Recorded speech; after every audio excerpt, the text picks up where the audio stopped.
వచ్చి 1.5 సంవత్సరం గాను సంక్షేమ పథకం అరకర ఉండగా ఈరోజు చూస్తే రేషన్ బియ్యం డీలర్ షాపుల్లో 1వ తేదీ నుంచి 15వ తేదీ వరకు అందాల్సిన బియ్యాన్ని 1వ తేదీ నుంచి 4వ తేదీకే ఎత్తేస్తున్నారు. అడిగితే దానికి సమాధానం కూడా లేదు.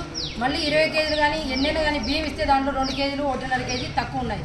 అదే మా జగన్ సార్ ప్రభుత్వంలో మన ప్రభుత్వం వైఎస్ఆర్సీపీ ప్రభుత్వం ఉన్నప్పుడు 1వ తేదీ నుంచి 15వ తేదీ వరకు ఇంటికే రేషన్ బియ్యాన్ని అందించిన ఘనత మన జగన్మోహన్ రెడ్డి గారు. మరి ఈరోజు కూటమి ప్రభుత్వం రేషన్ డీలర్షిప్లో ఉన్న షాపులలో బాగుపడుతున్నారు తప్పితే అసలు ముందు కుటుంబాలకు పేద వీళ్ళకు మనం రేషన్ తీసుకునే వాళ్ళకు ఎంతమటుకు ఇది సమంజసమని మేము అడుగుతున్నాము.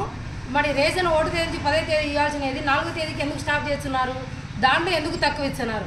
అదేవిధంగా ఈరోజు చూసే విద్యను వైద్యాన్ని అన్నింటినీ దూరం చేశారు. మెడికల్ కాలేజీ ప్రైవేటీకరణ చేసి సంవత్సరానికి 5,000 రూపాయలతో ఈరోజు కూటమి ప్రభుత్వం చేస్తుంది. మరి జగన్ సార్ ఉన్నప్పుడు 7 మెడికల్ కాలేజీని పూర్తి చేసి 10 మెడికల్ కాలేజీలు ఉన్నాయి. మీరు ఎక్కడ అమరావతిలో పెట్టే ఈ ఖర్చును ఇక్కడ పెట్టి ఎందుకు పునరుద్ధరణ చేయలేదు అంటే పిల్లల పట్ట మీకు ఎక్కడా లేదు, వైద్యం పట్ట ఎక్కడా లేదు. అంటే పేద పిల్లలు చదువుకోకూడదా?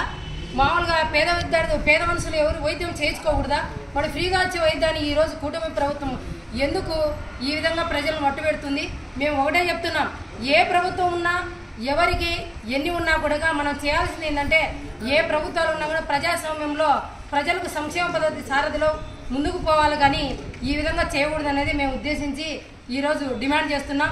ఈరోజు ఇక్కడ విఆర్ఓ కూడా లెటర్ ఇచ్చినాం, ఆర్డీఓ గారికి లెటర్ ఇచ్చినాం.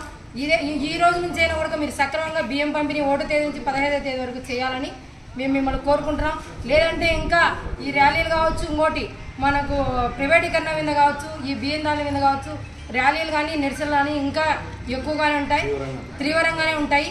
ఈ విధంగా మీరు ఇప్పటికైనా తెలుసుకొని బియ్యం పేద ప్రజలకు కానీ ఈ విధంగా ఇవ్వకోకుండా బియ్యాన్ని ఖచ్చితంగా 15వ తేదీ వరకు ఇచ్చేటట్టు చూడండి. ఇచ్చిన బియ్యంలోనే అరకరగా 1.5 కేజీ 2 కేజీలు తీసేయకుండా చూడండి. ప్రైవేటీకరణ దాంట్లో కూడా రేపు ర్యాలీ ఉంది, ఆ ర్యాలీని కూడా విజయవంతం చేసుకొని మేము ముందుకు పెడుతున్నాం. దాంట్లో భాగంగా 1 కోటి సంతకాలు కూడా ఈరోజు ప్రజలు ముందుకు వచ్చి ప్రతి ఒక్కరూ విద్యార్థులు కావచ్చు, ప్రజలు కావచ్చు, ఎందుకంటే ఇది ఎవరి ప్రభుత్వం తరఫున కాదు, మీరు చేస్తున్న దానికి నిరసనగా 1 కోటి సంతకాలకి ఇప్పటికే సుమారుగా అయినాయి. రేపు కానీ మన్నాటి లోపల ఆ 1 కోటి సంతకాలు కూడా గవర్నర్కు పంపే విధానంలో కూడా మేము ఉంటామని ఈ విధంగా తెలియజేస్తున్నాం.